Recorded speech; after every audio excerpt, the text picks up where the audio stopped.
All right. Good evening, everybody, or good morning, or whatever time of day it is. Unit 3, Part 4 notes. We're going to wrap those up. So let's dive right in. It says in your notes, more on Jackson. Find the letter D, more on Andrew Jackson. We're going to go back to President Jackson and his fascinating and controversial presidency. And let's get the slides pulled up, and here we go.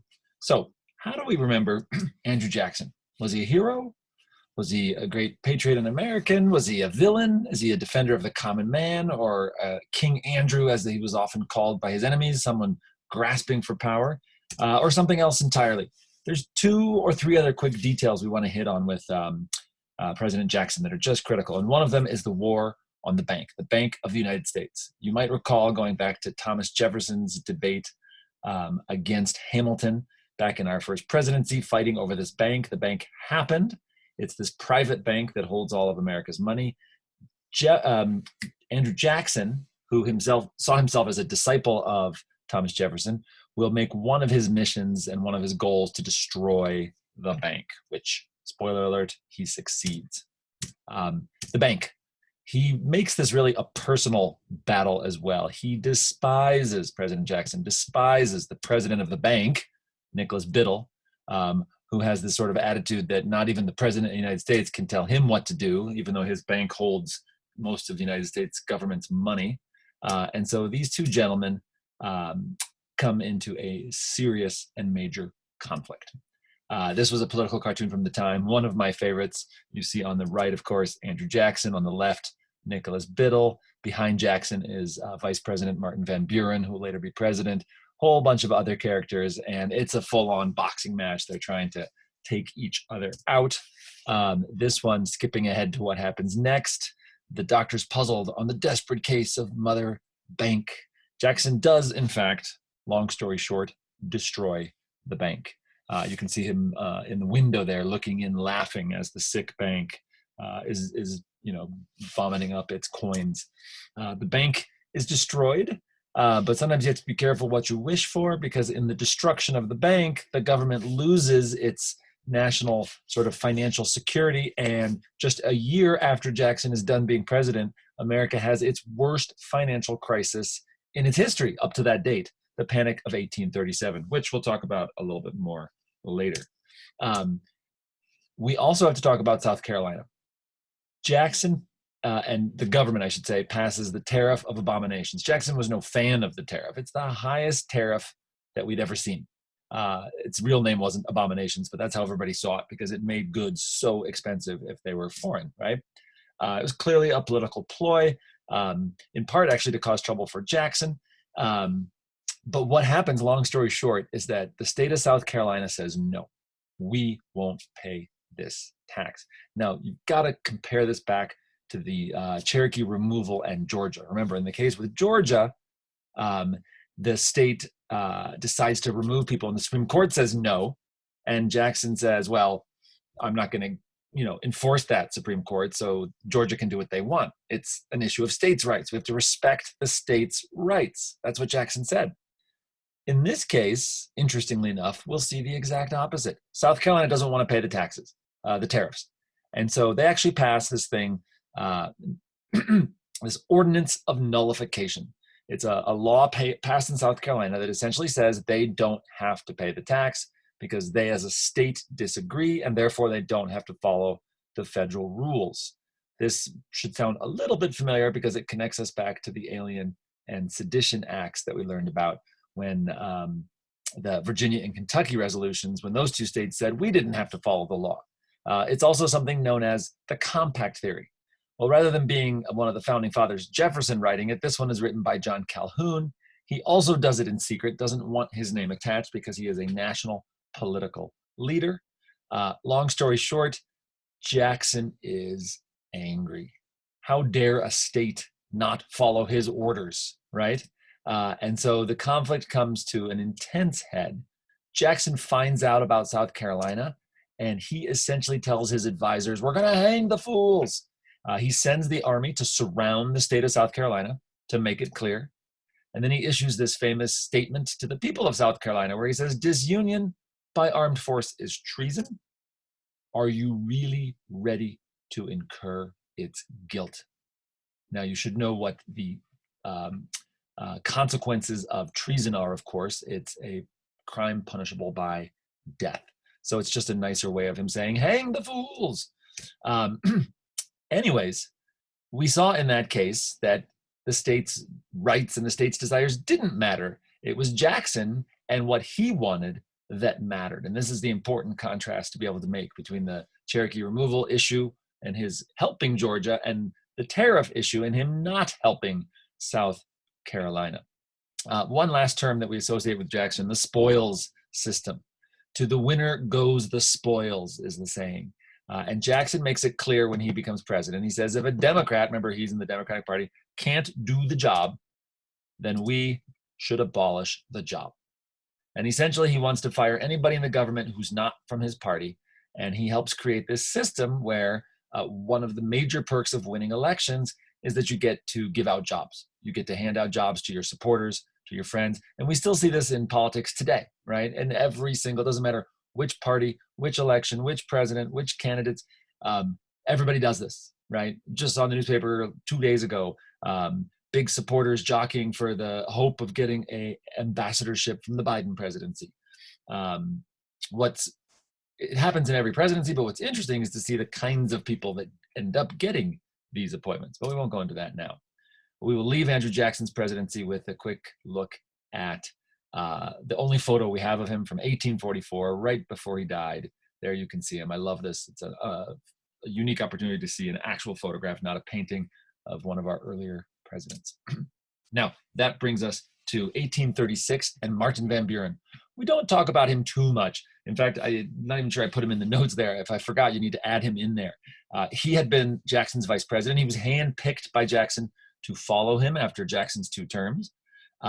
Some people believe that Van Buren started the expression okay because it was his nickname, Old Kinderhook. He's the first American president who didn't speak English as his first language. His first language was Dutch. He spoke Dutch at home. He grew up speaking Dutch. His nicknames included things like the Wizard of Albany and the Little Magician. He was a consummate politician, and he had been involved in politics all of his life. You can see an interesting strategy here in the 1836 election. The Whigs didn't try to directly beat Van Buren on the national scale. They just tried to deprive him of the necessary majority by running what they called a favorite son in each region. They thought maybe he wouldn't get quite enough electoral votes to be nominated, and then it would go to Congress, which had a Whig majority, and they would get a Whig president. Didn't work. He got just enough electoral votes, and he becomes the next president of the United States. You really only need to know 3 things about his presidency. One was that there was some serious trouble in Canada, 1837. We decided to rush aid to the rebels because we love Canada and we've always wanted them to join and become part of America. Didn't work out, actually. They were not so happy that we helped the rebels, and they did not end up joining America, as you probably already know. Anti-slavery agitation. During his presidency, the ship known as the Amistad, a group of slaves escaped from their bondage, took over their ship, tried to make it home to Africa, but instead got caught by the Coast Guard. Van Buren didn't want trouble with the South. He was no friend of slavery, but he was a politician and he wanted no trouble with the South. And so he actually prosecuted the Amistad all the way to the Supreme Court, trying to get those slaves returned to their slave owners. Amazingly, the Supreme Court finds them innocent and demands that they be freed and they get to go home to Africa. He also was president during a horrific economic crisis, right? And we talked about this very briefly with Andrew Jackson because Andrew Jackson's actions really started that. These are just some images of the Amistad, the famous slave rebellion. You can see them here taking over their ship. Cinque, or Singbe, as his actual name was the leader of this rebellion. They'll be captured by the Coast Guard. They'll go through trial. There's an amazing movie. I love this film. Strongly recommended. Amistad. Excellent, excellent movie. It goes from the rebellion all the way to the Supreme Court case and their freedom and their return home to Africa. This map just shows you their journey. They were being taken from Cuba north, and that's when they were trying to escape, but they were having a hard time navigating because they didn't know how to navigate, right?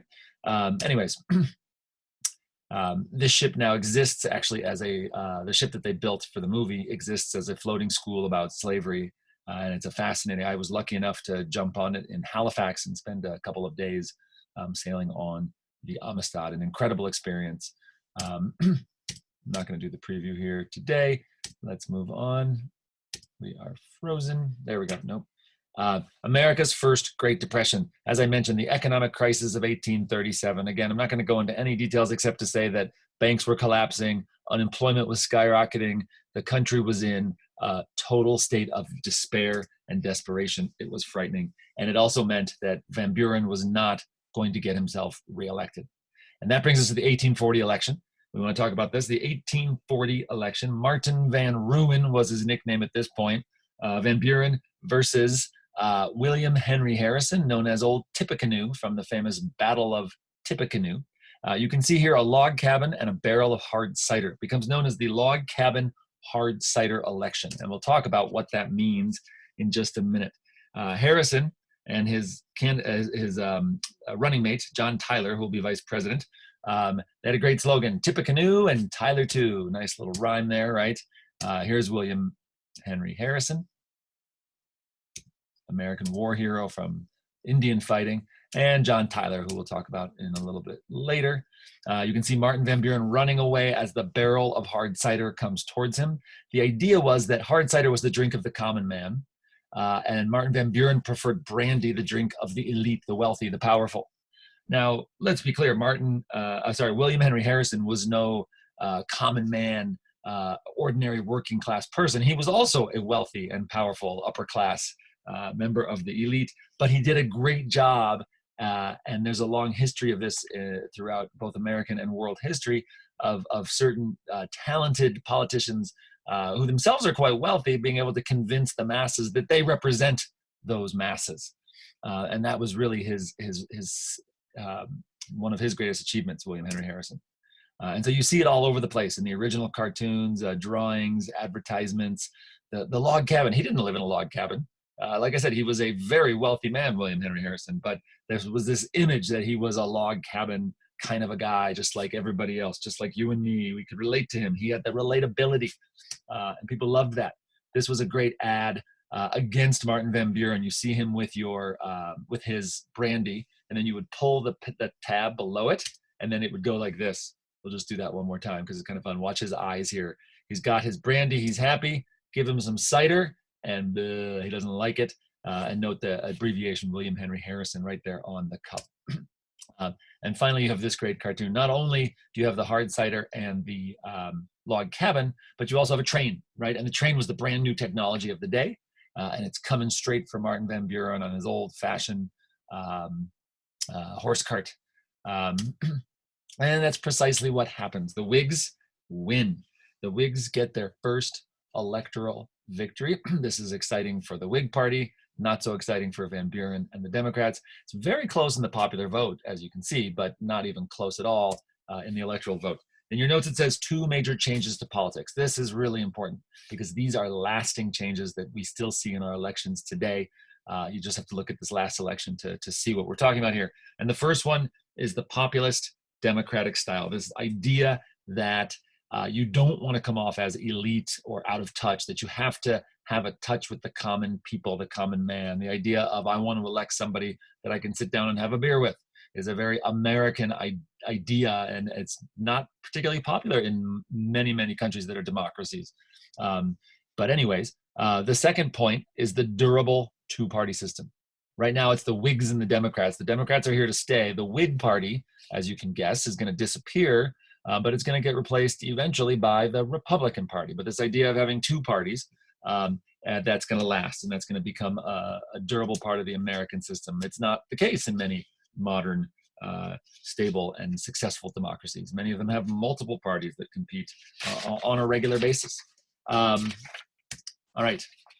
We also call it the second party system, right? Because it's the Democrats and it's the Whigs. Today we live in the third party system, the Democrats and the Republicans. Democrats, they stood for states' rights. They stood for the idea of being anti-privilege, although the Whigs managed to steal that from them, as you just saw in the last election. But that was Jackson's big thing, right? The Whigs, on the other hand, wanted a stronger central government. They believed in what Henry Clay had called the American system. They believed in this idea of banks and tariffs and infrastructure. This is what they were promising to do. Well, something amazing happens. It says in your notes, victory to William Henry Harrison. The Whigs win, right? And President William Henry Harrison gives a 2-hour inaugural speech in the pouring rain, proceeds to catch a cold, which turns into pneumonia. He gets really sick and he dies within a month. Shortest serving president in American history. And it turns out that Tyler, too, is more than just a rhyme. And suddenly John Tyler is promoted, much to his surprise, from vice president to president. Now, John Tyler is a fascinating figure. William Henry Harrison we forget about pretty much because he did so little and he died so quickly into his presidency. John Tyler will also only serve one term, like Van Buren, but for some very different reasons. Fascinating figure, another Virginian, yet another man from Virginia as our president. His father was good friends with Thomas Jefferson, right? They were part of these wealthy families of Virginia. This man had 15 children. Whoa, that's a big family. 15 kids, John Tyler. He was known as a Democrat in Whigs clothing, right? Actually, we'll go back. Democrat in Whigs clothing, because he was not very much of a big fan of the Whig party platform. So why did he run as the vice presidential candidate of a Whig president? That's a good question. He, based on his own background, probably shouldn't have taken that nomination. They wanted him for his connection to the South, Virginia. They thought that would help get the vote, and they were right. It did help get the vote. But the Whigs come along with this very nationalistic, building a strong nation, John Quincy Adams-esque kind of program. And John Tyler is their president. You got a Whig Congress and you got a Whig president. So they should be able to accomplish what they want, right? The first thing is the national bank. They try to bring back the national bank as they promised they would do. Congress passes it. Tyler vetoes it. They promised high tariffs. They create high tariffs. Congress passes them. Tyler vetoes them. Seriously, the Whig president vetoing the laws passed by Whig Congresses. Federally funded infrastructure. Yay, this finally happens. Congress passes it. You guessed it. Tyler vetoes it. He is the first American president, and actually I think the last, so far anyways, to be kicked out of his party. He's removed from his party. He gets death threats. He gets attacked. His cabinet, every single member of his cabinet resigns. You kind of got to love this guy, right? I mean, he does these things. He vetoes them because he says they're not constitutional. He's standing up for what he believes in. Even if they're good ideas, he says that they shouldn't be done by the federal government. Actually, one of his cabinet members remained, right? Kicked out of his party. He can't run for re-election. He can still remain involved in foreign affairs, and he does, and he passes my personal favorite treaty of all time in American history, the Webster-Ashburton Treaty of 1842. This treaty comes about because of a near state of war. We call it the Aroostook War if you're ever in Maine. I grew up in Maine. Well, I didn't grow up in Maine, but my parents moved to Maine when I was a teenager and spent many years there. Basically a fight between lumberjacks on two sides of the border. We almost brought the entire country to war with Canada. They were fighting over the green you can see in this map here, right? They wanted to build a road. It was in what we called America. But to avoid a conflict, we came to terms. Webster was a congressman. Ashburton was a Canadian politician. We made a deal. We agreed on Maine, so we wouldn't have to fight over it. And in exchange for Maine, we did the Minnesota border, which is actually why I'm a big fan of this treaty, right? And they said the Minnesota border would follow the French fur trade route, which is where I spend every summer, paddling on that exact route. Tell you some stories about that some other day, but you can see that the big part of Minnesota had been under dispute, and they decided to follow and make what is today that green squiggly line version of the border. Right after the treaty was made, they sent out a group of canoers, exactly where I go every summer, and they paddled across and they put little border markers in along the way. And one of the things I love doing with my students in the summer is we go and we find those border markers. So here's one of them. It's not as big as it looks. That's a close-up. This is a tiny island in the middle of a giant lake. It says Canada on one side and USA on the other side. One of the fun things that you can do is you can stand right next to the international border marker and you can leap into the lake. And so you can jump from one country to another and go swimming. Here we are using our GPS to follow exactly on the Canada-US border. Sometimes the border is in the middle of a big lake. Sometimes it's where the lake ends and you do what's called a portage. You carry your gear from one lake to the next lake through a trail that is often quite muddy. As I said, these border markers are hidden throughout the woods, throughout the rivers, streams, lakes, all over the place. And so these are just pictures of us at my camp going through and finding these markers as part of our adventure. Yes, jumping from Canada into the United States from the border marker, always a good time. We're going to leave it at that. The next part of your notes talks about reform and a few other things, but that will not be included on the next test. So I'm going to leave it here and we will call it a day. Thank you very much, and we'll see you next week.